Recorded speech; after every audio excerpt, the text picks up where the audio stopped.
বাংলাদেশের স্বাধীনতার ৫৩ বছর পরেও যে শব্দটি সবচেয়ে বেশি ঘৃণিত তা হচ্ছে রাজাকার। রাজাকার শব্দের আবিধানিক অর্থ হচ্ছে স্বেচ্ছাসেবী। তার মানে তারা ১৯৭১ সালে পাকিস্তানি হানাদার বাহিনীকে বিভিন্নভাবে সাহায্য সহযোগিতা করত।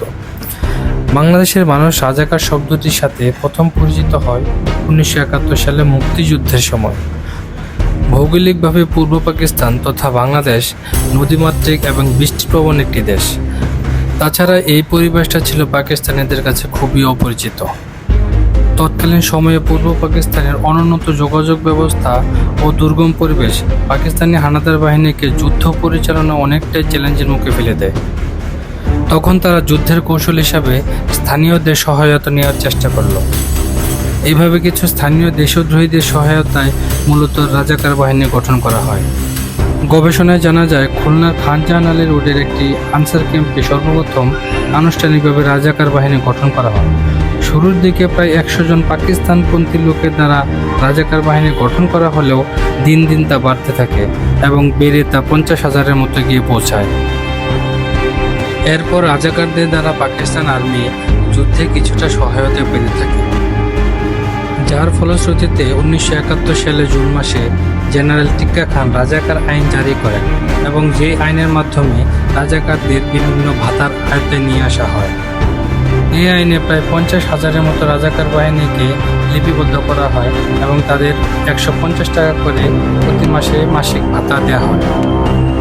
প্রকৃতপক্ষে রাজাকার বাহিনীর আসলে কাজটি কী ছিল? আসলে রাজাকার বাহিনীরা ছিল এই দেশেরই নাগরিক। তারা এই দেশের পথ ঘাট সব কিছুই চেনা জানে, যার কারণে পাকিস্তানি হানাদার বাহিনীকে তারা সরাসরি যুদ্ধে সহায়তা করত। কীভাবে সহায়তা করত? তারা মুক্তিযোদ্ধাদের বাড়িঘর ভালোভাবে চিনতে পারত, যার কারণে মুক্তিযোদ্ধাদের তাদের বাড়ি থেকে ধরে নিয়ে এসে পাকিস্তানি হানাদার বাহিনীর কাছে তুলে ধরত। এছাড়াও তারা সরাসরি যুদ্ধে অংশগ্রহণ করত পাকিস্তানি হানাদার বাহিনীর সাথে। তাছাড়া নারী ধর্ষণ এবং মানুষের বাড়িতে ডাকাতি করা ছিল তাদের অন্যতম প্রধান কাজ। এক কথায় এদেশে পাকিস্তানি বাহিনীদের দোসর ছিল এই রাজাকার বাহিনী। প্রিয় দর্শক, আপনারা যারা এতক্ষণ ভিডিওটি দেখলেন তারা আসলে কি বুঝতে পেরেছেন? রাজাকার মানে কি? রাজাকার আসলে কি কাজটা করে? রাজাকারদের প্রধান পেশা কি ছিল?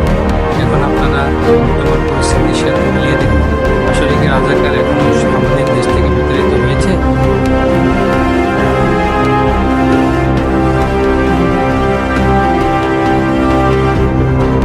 দেশ যখন সংকটাপন্ন হয়, সাধারণ মানুষের ভিড় যখন রেলের থেকে যায়, তখন মানুষ আসলে না বেরিয়ে রাস্তায় নামে